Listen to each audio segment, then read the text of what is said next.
Ohio, 1856. A winter so bitter that livestock froze in their stalls and frost crept across the windows like veins of ice. In a farmhouse just outside Dayton, a mother named Margaret Whitlock lay in labor. Her cries carried through the night, muffled beneath the roar of the wind. The midwives present whispered prayers under their breath. They expected one child, maybe two at most. What they witnessed instead was something no one in the town would ever forget. The first infant arrived shortly after midnight, pale, too pale, with a faint mark across its shoulder that looked almost like a brand, though no fire had touched it. The baby did not wail as expected. Instead, it opened its eyes, wide, unblinking, and stared at the midwife who held it. "He sees too much," she muttered, making the sign of the cross.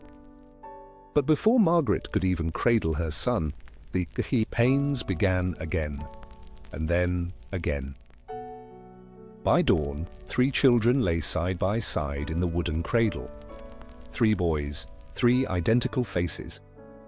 Each bore the same mark across the shoulder, shaped like a crescent, faint but visible in the lantern light. And none of them cried. They breathed, they blinked, they clenched their tiny fists. But their silence was deafening.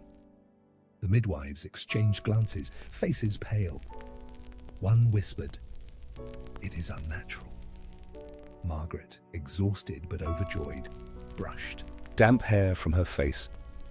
She kissed each of her sons and declared them gifts from God. But already the whispers had begun. Outside in the frozen fields, neighbors lingered near the Whitlock home, muttering that 3 silent children born under a single storm meant only one thing: a curse. In small towns, gossip spreads like fire. By week's end, everyone knew of the Triplets. Farmers claimed their cattle grew restless at night, staring toward the Whitlock home. A blacksmith swore he found strange footprints in the snow, 3 sets, too large for infants, circling his forge. The preacher in town, Reverend Harris, was cautious but unsettled. In his Sunday sermon, he spoke of unusual births in Scripture, of signs and portents. He never named the Whitlocks, but every ear in the pews understood who he meant. And yet, to Margaret and her husband Thomas, the boys were nothing but blessings. They named them Elias, Nathaniel, and Jonah. The triplets thrived, growing stronger each day. But their silence continued. Not a cry, not a whimper. Only wide, watching eyes that followed every movement in the room. Neighbors who visited claimed, "The boys' gazes unsettled them. They look through you, not at you," one woman remarked. Another swore she saw their eyes moving in unison, all 3 turning their heads toward the door before it opened, as though they knew someone was coming. Thomas laughed off the rumors, insisting they were just children. But Margaret, she noticed things too. How the boys sometimes reached for each other in perfect synchrony, tiny fingers brushing at the same instant. How they seemed calmer together than apart, as if separation unsettled them. Still, she convinced herself it was nothing. Just coincidence, just the magic of being brothers. But deep down, she knew this was only the beginning. 3 children, 3 identical marks, 3 pairs of eyes that stared without blinking. Ohio had seen harsh winters, epidemics, and tragedies, but nothing like this. Before we descend further into the mystery, let me ask you, where in the world are you watching from tonight? Because here, at Cold Mysteries, we tell the stories history tried to bury, the ones that linger in whispers, waiting to be heard. If you want to uncover more of these shadows with us, subscribe now, because what you're about to hear will haunt you long after the screen goes dark. Beat of silence, voice softening to a whisper. The Whitlock triplets had only just arrived, but the horror they brought with them was already taking root. By the spring of 1857, the Whitlock triplets were nearly a year old, strong, healthy, and growing faster than anyone expected. But something about them unsettled even their own family. The Whitlocks' neighbours no longer came to visit. The triplets had earned a reputation, not for illness or weakness, but for a silence too perfect and a gaze too knowing. Most children cry, they laugh, they babble nonsense before speaking their first words. But Elias, Nathaniel, and Jonah seemed to skip these steps. Their mother would sit by the fire, cooing, making faces, trying to coax a giggle or a sound. Nothing. The boys only stared, wide-eyed, silent. Yet when one finally did speak, it was not a babble. It was a full sentence, crisp and clear. "It's cold outside." Margaret nearly dropped the ladle from her hand, not just because her son had spoken so suddenly, but because all three had spoken it together, their voices layered like a chorus.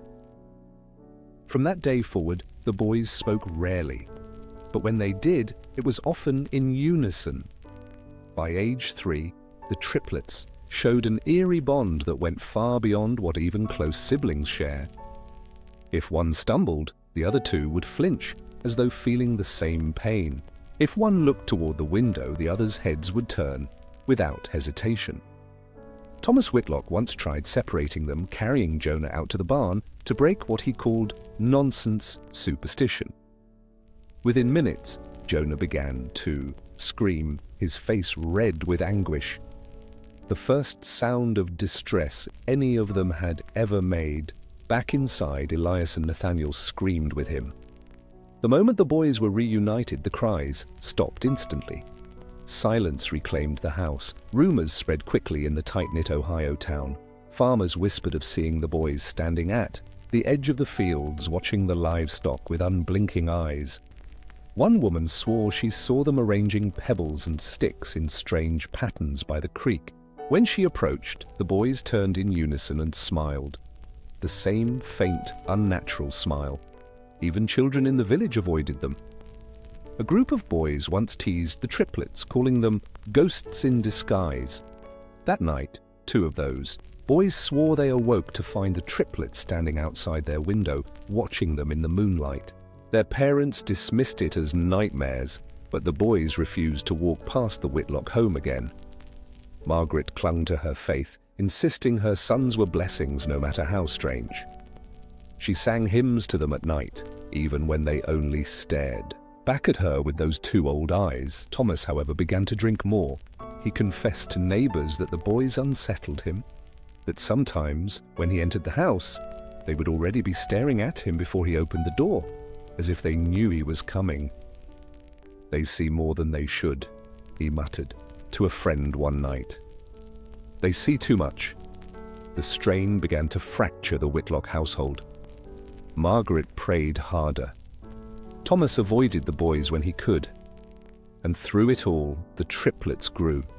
Stronger, sharper, and more aware. One autumn evening, when the boys were 4 years old, Margaret awoke to the sound of whispering. She crept through the house, clutching a lantern. In the main room, she found her sons standing in a circle, hands clasped, murmuring words she could not understand. They were not speaking English, not Latin, not any language she recognized. When she gasped, the boys turned to her together. Their eyes glinted in the lantern light. Their lips curved into that faint, knowing smile. And then, silence. They returned to bed as though nothing had happened.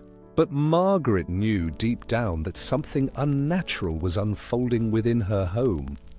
The Whitlock triplets were no longer just unusual children. They were something else entirely. The neighbors whispered of curses. The preacher warned of temptation. But no one, not even Margaret, could yet imagine how dark their path would become. And soon, tragedy would give the town its first undeniable reason to fear them. By the winter of 1860, the Whitlock triplets were 4 years old. The family's farm endured, though barely. Margaret worked tirelessly to keep the home intact. Thomas, increasingly distant, buried himself in fieldwork and the tavern. But it wasn't the family's struggle that troubled the town. It was the boys themselves. Everyone agreed they were too quiet, too knowing, too wrong. And then, in December of that year, something happened that would turn whispers into open fear. On the 14th of December, the Miller family, neighbors who lived less than a mile away, suffered a tragedy. Their youngest son, Daniel, barely 6 years old, was found dead in the snow near the creek. The boy's body bore no wounds, no signs of struggle. His face, however, was pale as chalk, his eyes wide open, frozen in an expression of terror. The coroner recorded it as exposure, claiming Daniel had wandered out in the cold and succumbed to the winter night. But the townsfolk knew better, or at least they believed they did. The Miller parents told the sheriff something they swore was true. Before Daniel vanished, they had seen the Whitlock triplets near the creek. The three stood hand in hand, watching as Daniel played. When his parents called out to him, Daniel ran toward them, but stopped suddenly.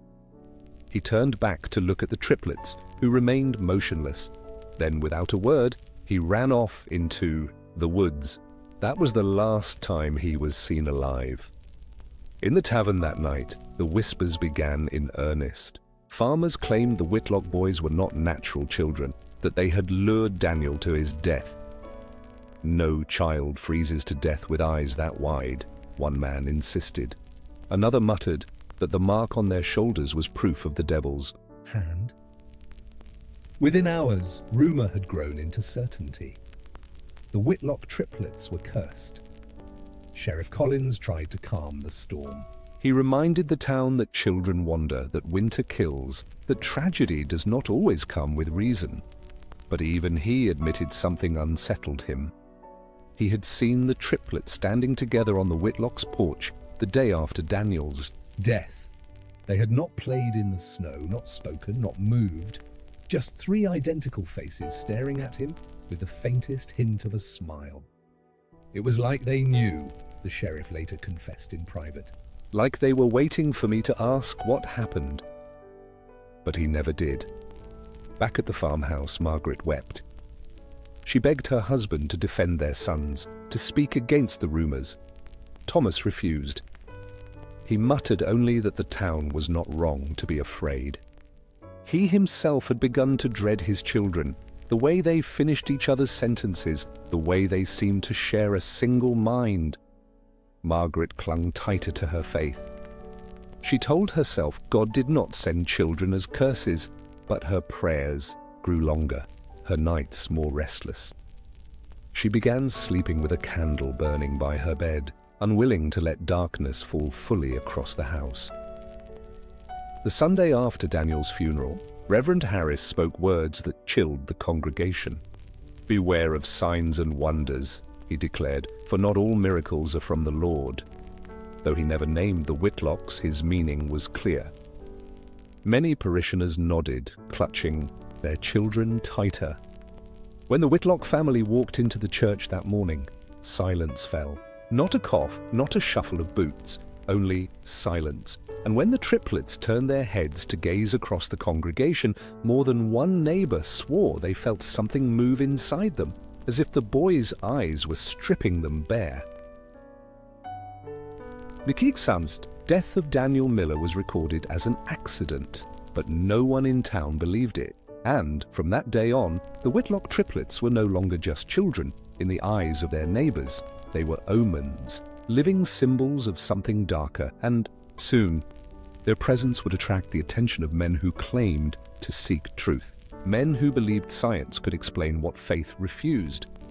By 1861, the story of the Whitlock triplets had spread far beyond their Ohio town. It traveled by word of mouth, by letters written in hushed tones, by the strange fascination of rural communities with tales of the unnatural. It was inevitable that curiosity would draw someone from the outside, someone who sought not rumor or gossip, but proof.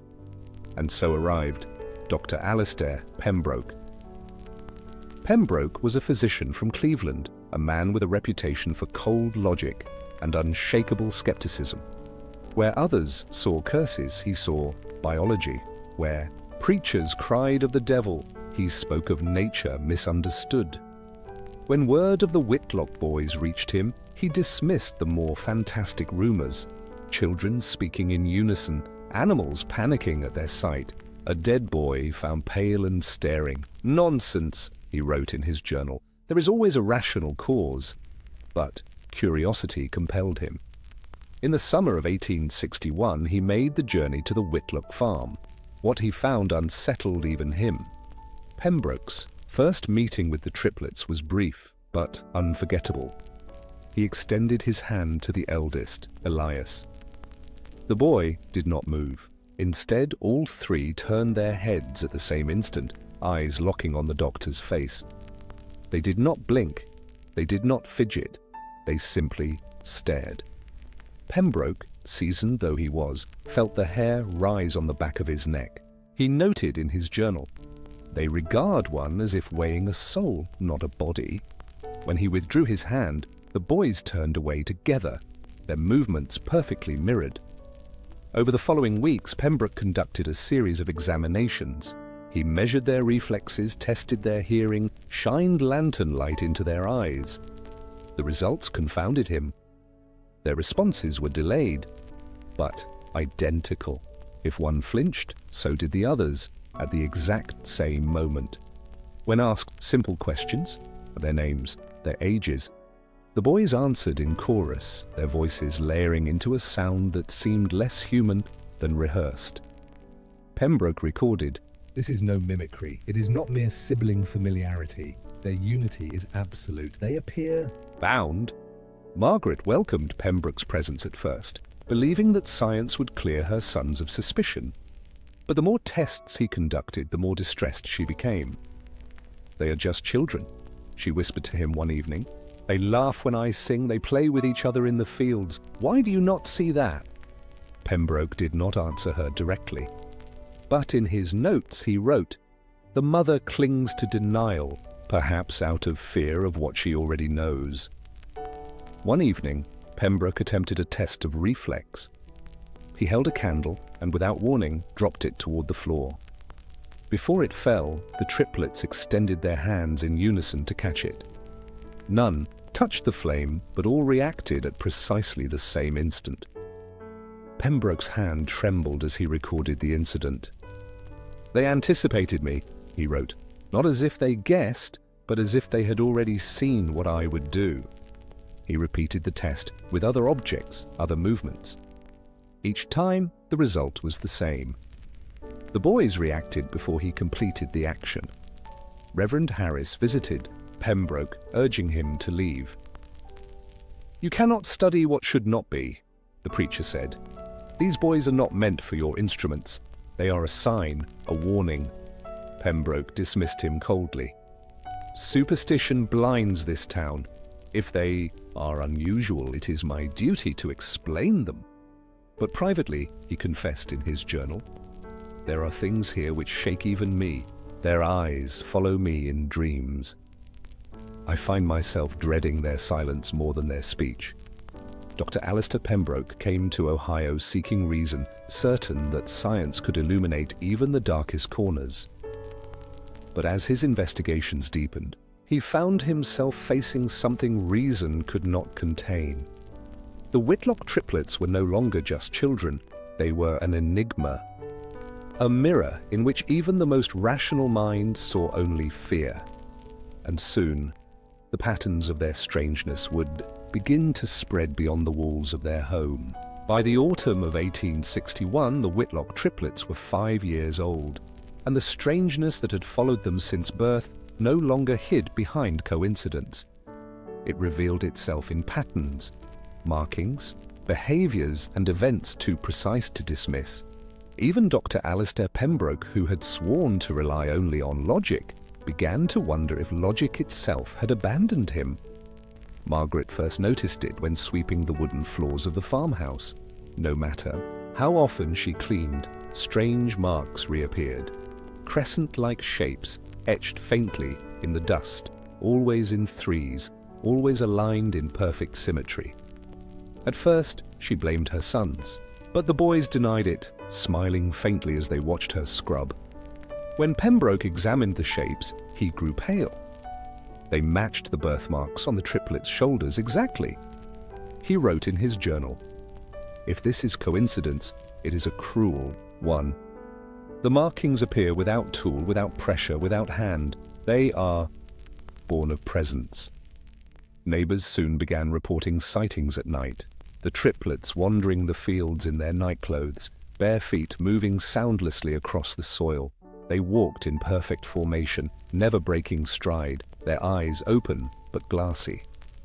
One farmer swore he saw them stop at the edge of his property, kneel, and press their hands into the dirt. In the morning, he found his crops withered in a perfect circle. Everything inside the boundary reduced to brittle husks. Others claimed their livestock refused to go near the Whitlock land. Horses spooked at the scent, dogs barked and cowered when the boys drew near.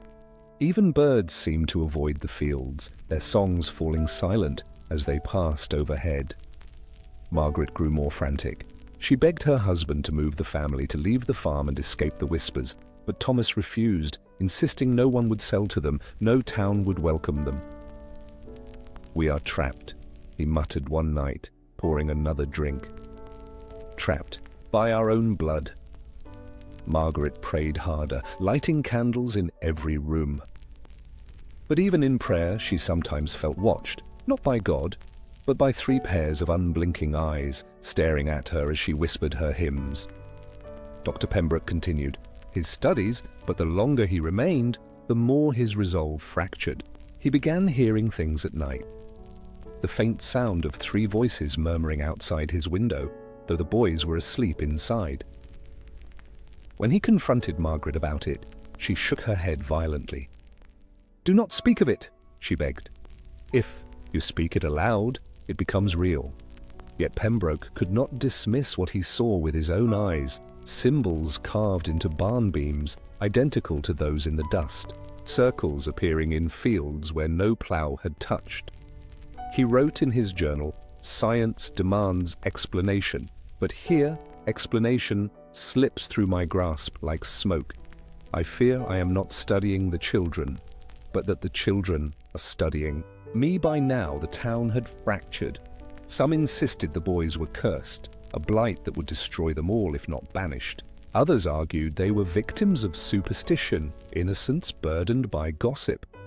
Fights broke out in the tavern, in the churchyard, even at the market.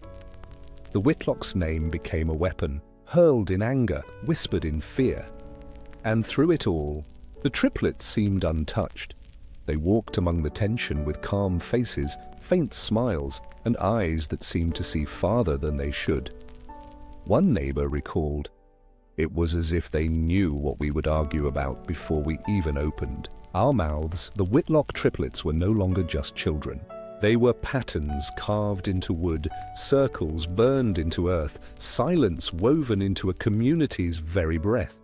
Science sought answers.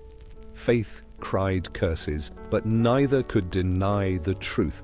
Something unnatural had taken root, and soon, even the church itself would declare them a danger to the soul. By the spring of 1862, the whispers about the Whitlock triplets were no longer whispers. They were sermons, arguments, and outbursts shouted in the marketplace. The town had divided, and as with all divisions, fear began to feed itself. When faith itself turned against the boys, the true collapse began. Reverend Harris had been cautious for years. He avoided naming the triplets directly, warning his congregation in vague tones. But in March of 1862, he abandoned caution. Standing before the crowded church, his voice trembling with a fury that seemed more fear than conviction, he declared, "These children are not of God. They are a deception, a shadow wearing flesh. To deny this is to deny Scripture itself." Gasps rippled through the pews. Some nodded fervently, whispering Amen. Others looked stricken, uncertain, afraid. From that day forward, the triplets were no longer neighbors. They were enemies of God himself. After that sermon, the Whitlocks' world narrowed further. No one would trade with them at market. Children crossed the road to avoid passing their farm. At night, families barred their doors, muttering prayers. As though the triplets' footsteps might come scratching at the wood, and strange reports multiplied. Women claimed to hear voices outside their windows. whispers that sounded like 3 children chanting in the dark. Farmers awoke to find livestock dead, their eyes clouded, their bodies untouched by blade or beast. Each story fed the next. Each fear confirmed the last. Logic vanished beneath the rising tide of dread. Inside the farmhouse, the Whitlock family was crumbling. Thomas, once a proud farmer, now drowned himself nightly in liquor. He confessed to a neighbor, one of the few who still spoke to him, that he no longer entered his son's room after sunset. "They're not boys anymore," he muttered, staring into his drink. "They're something else. Something I never fathered." Margaret, in contrast, clung harder to her children. She sang hymns to them, kissed their foreheads, defended them against every rumor. But even she could not deny the strange shifts. She found them awake at night, whispering to one another in that same unknown tongue. She saw them stand at the window during storms, smiling faintly at the lightning. Her faith was unbroken, but her peace was gone. Dr. Alistair Pembroke remained at the farm, documenting everything. His notes grew frantic, his handwriting sharp and erratic. He recorded how the boys seemed to anticipate questions before they were asked, how they drew identical patterns on scraps of paper without seeing one another's work. Most chilling of all, he described a night when he dreamed of 3 shadows at the foot of his bed. In the morning, he awoke to find the triplets standing in the doorway, silent, watching. "They knew," he wrote. "They knew what I dreamt." Pembroke tried to present his findings to colleagues in letters, but most dismissed them as delusion, superstition, or worse, professional shame. One reply read only, "Do not write of this again. Some knowledge is not for publication." As spring turned to summer, panic consumed the town. 3 families moved away, abandoning their farms entirely. Others pressed Sheriff Collins to act. "If you will not protect us," they warned, "we will protect ourselves." The sheriff, weary and pale, tried to reason with them. But he too had seen things he could not explain. The triplets watching, him from a distance, their lips moving in silence, his horse refusing to ride past their farm, the growing unease in his own home, where even his wife admitted to hearing whispers at night. And when the preacher fanned those fears from the pulpit, it was only a matter of time before the crowd demanded more than words. Faith had failed them. Science could not save them.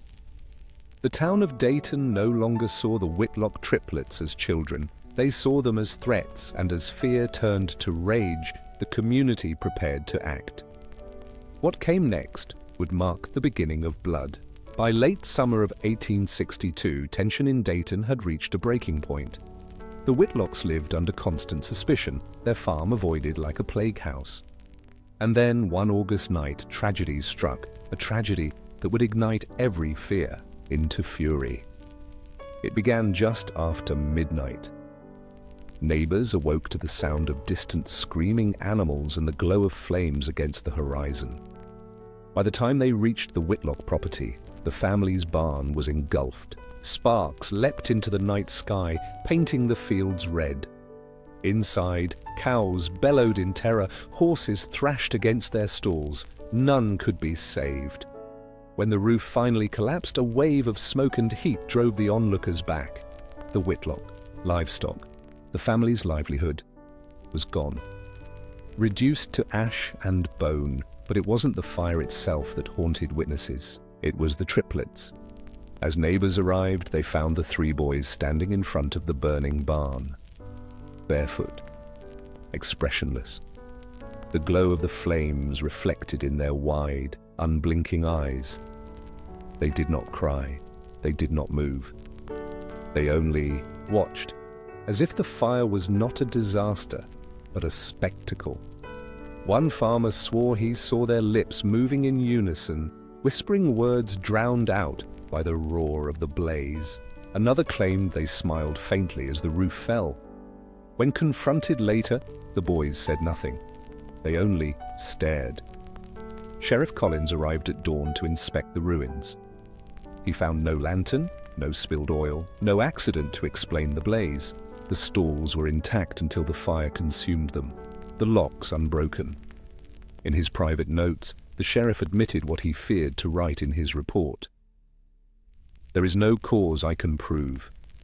And yet, I know the cause was standing outside, watching the flames." But he dared not accuse the children openly, not without proof. Not yet. Thomas Whitlock, already broken by years of whispers, collapsed into rage.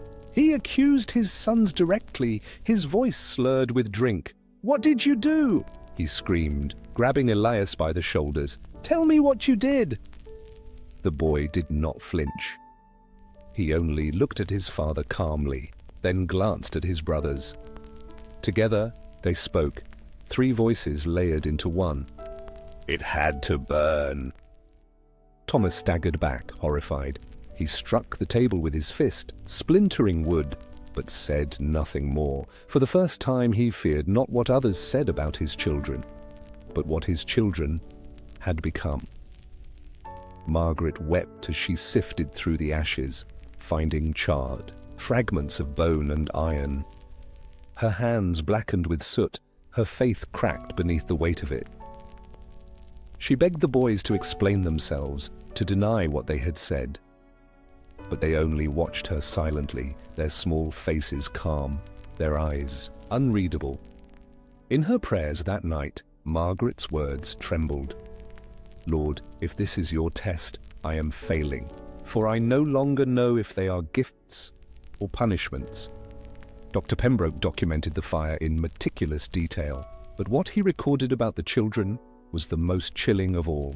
He wrote, "They do not fear death. I questioned them about the animals. They spoke of it as if they had seen it, touched it, known it intimately." Jonah described the last breaths of the cows with accuracy no child could possess.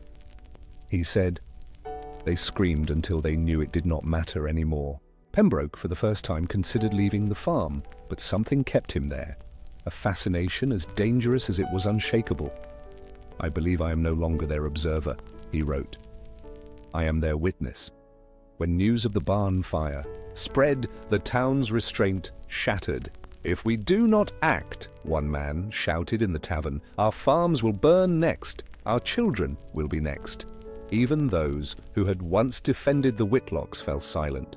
Few were willing to stand against. The tide of fear now.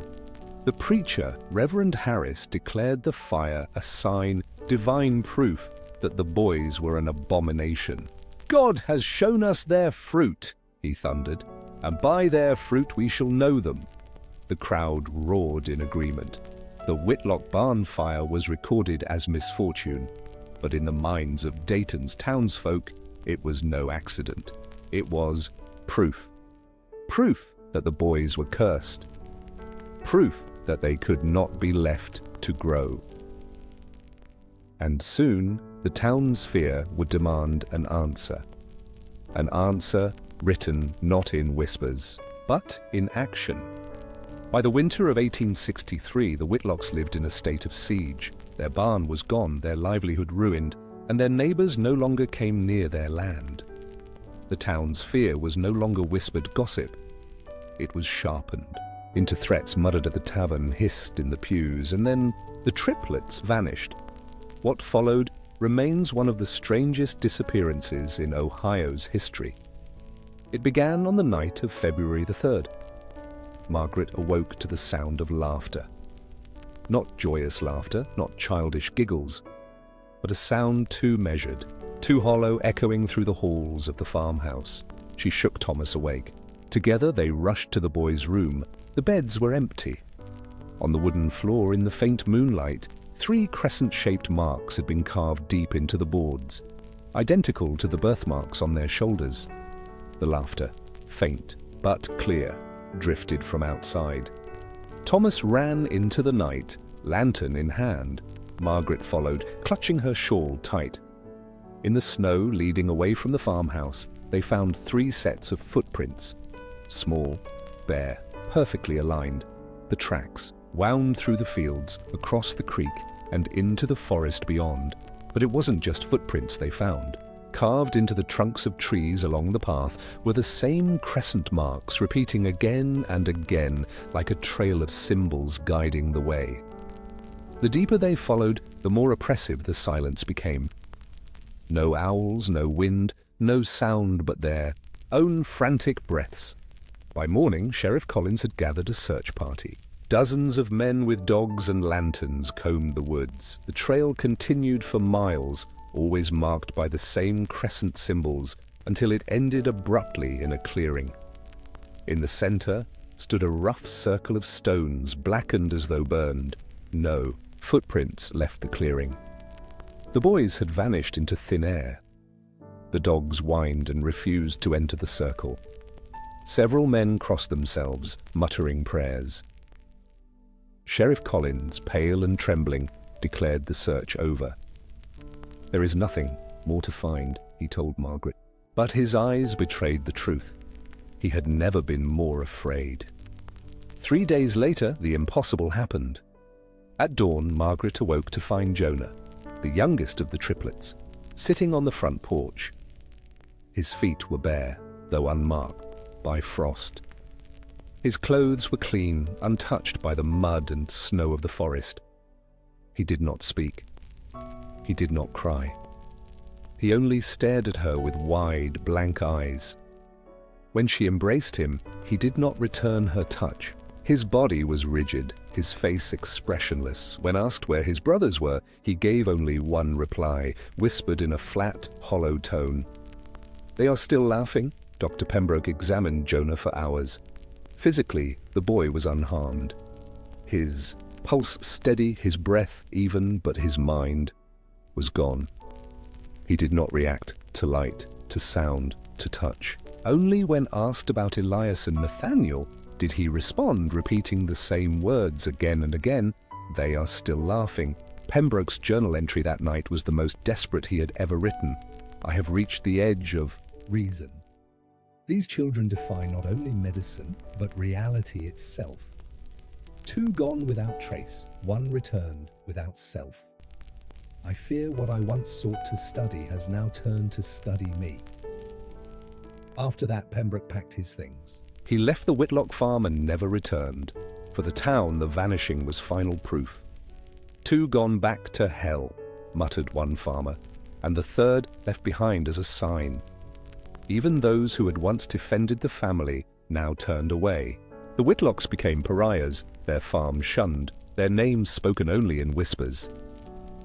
Sheriff Collins closed the investigation with no explanation. The preacher thundered that the devil himself had claimed what was his.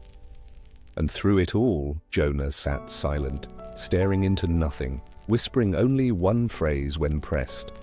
"They are still laughing." The disappearance of the Whitlock triplets was never solved. 2 boys vanished into the woods, leaving behind only symbols and silence. 1 returned. But what returned may not have been a boy at all, and with that disappearance, the Whitlock family's tragedy deepened into legend. But the story did not end there, for what remained of the family would face horrors just as chilling, and a silence far more unbearable. By 1864, the Whitlock family was shattered. Elias and Nathaniel were gone, vanished into the woods without a trace. Only Jonah remained, or something wearing Jonah's face. And what became of him is perhaps the most disturbing part of the entire story. Margaret tried desperately to care for her surviving son. She sang to him, prayed over him, tried to coax him back into the world of the living. But Jonah remained blank, silent. He sat for hours at a time, unmoving, his eyes fixed on corners of the room, as though watching something invisible. Neighbors who saw him whispered that he was no longer human. Some swore they saw his lips moving, at night, when no words came out. Others claimed he laughed softly in the dark, though Margaret denied it. By the end of that year, Thomas, hollowed by grief and drink, made a choice. He signed the papers to have Jonah committed to the Dayton Asylum for the Insane. Margaret fought it, weeping and clawing at the doctor's coat. But the decision stood. The boy, who had once been Jonah Whitlock, was taken from his home and locked away. The asylum staff recorded his behavior in chilling detail. Patient refuses food unless it is placed in groups of 3. Patient stares at the wall for hours, murmuring under his breath. When restrained, patient does not resist, but smiles faintly, repeating, "They are still laughing." One nurse claimed Jonah would sometimes stand in his cell at night, pressing his hands to the stone wall. By morning, faint crescent marks appeared on the surface, as though carved from within. Another attendant reported hearing 3 sets of footsteps pacing in the boy's room, though he was always alone. The more they documented, the more terrified the staff became. Dr. Pembroke, haunted by what he had seen, returned only once to see Jonah in the asylum. When he entered the cell, Jonah turned his head, slowly. For the first time in months, he spoke more than a phrase. His voice was soft, hollow, and impossibly calm. "You should not have followed us." Pembroke staggered back, shaken to his core. He fled the asylum that night and never returned. In his last surviving journal entry, he wrote only one line: "They are not gone, they are waiting." The journal was later confiscated. Officially, it does not exist. Attempts to publish the Whitlock case were met with silence or deliberate suppression. Pembroke's colleagues in Cleveland dismissed him as unstable. His letters were returned unopened. Medical journals refused his manuscripts, calling them the work of an imagination corrupted by superstition. It was as though the scientific world had decided collectively that the Whitlock case was too dangerous to acknowledge. "Science will not record this," one colleague warned him bluntly.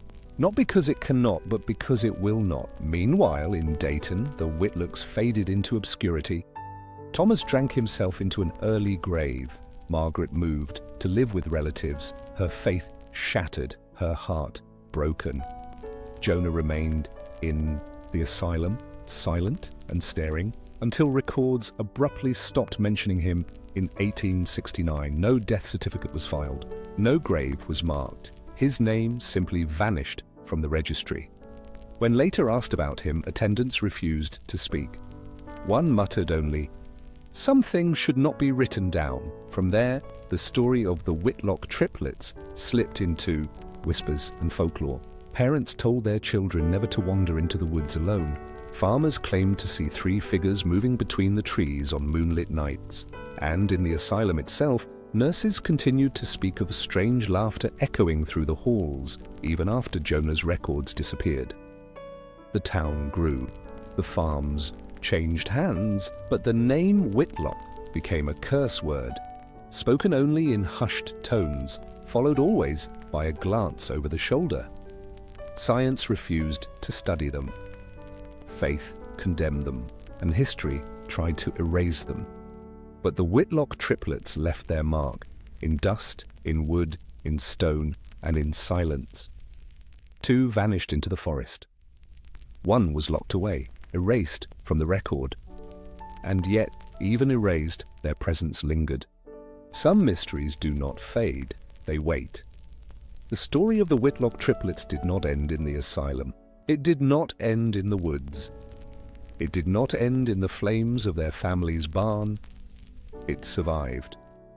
Not in official records, not in medical journals, not in scripture, but in whispers. Whispers that still echo in Ohio to this very day. Generations grew and farms changed hands, but the land around the Whitlock homestead carried a reputation no farmer wanted. Locals called it the Silent Acre. Children dared one another to step onto the old foundation stones of the burned barn. Few stayed long. They claimed the air grew heavy there, that whispers followed them even in daylight. Hunters spoke of seeing 3 pale figures moving through the trees at dusk, always together, always silent. The figures never approached, but when seen, they never looked away. One farmer in the 1890s claimed he followed those figures with his lantern. The light sputtered and died. When he relit it, the forest around him was marked with dozens of crescent symbols carved into the bark of the trees. He left the woods that night and never returned. The Dayton Asylum itself became infamous for its hauntings in the late 19th century. Nurses whispered of hearing children's laughter echoing through the halls at night. Others reported seeing small handprints appear on windows, though no children were ever kept in that ward. When asked who the voices belonged to, one aging attendant whispered, "They're his brothers. He called them back. They never left."